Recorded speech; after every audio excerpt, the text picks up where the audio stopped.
এই পেঁপে, লাউ, করলার তরকারি, এই তিনটা দিয়ে যদি খান তাহলে ইনশাআল্লাহ তাআলা পেটের যত রোগ, ক্যান্সার, এরা সব সেরে যাবে। এটা স্বাস্থ্য সুরক্ষা করেন, বেশি দিন বাঁচবেন, ইবাদত বন্দিগি অনেক দিন পর্যন্ত আপনি করতে পারবেন।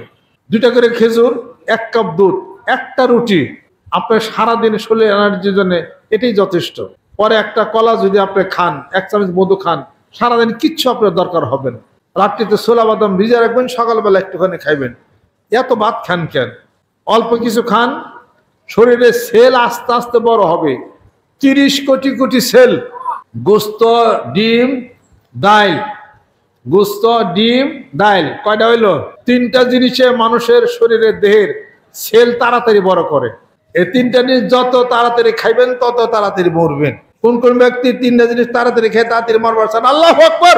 এই 3টা জিনিস যদি খান, আপনি যা সাধনা করতেছেন পাইবেন, কিছু পাইবেন আর কি। এটা সাধনায় ফল ভালো পাবেন না।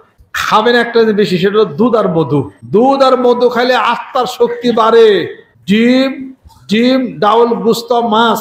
ডিম, ডাউল, গোস্ত, মাছ, এই 4টাই হলো আত্মার শক্তি কমায়, দেহের শক্তি বাড়ায়। এগুলো লেখে লোকে নিয়ে যান।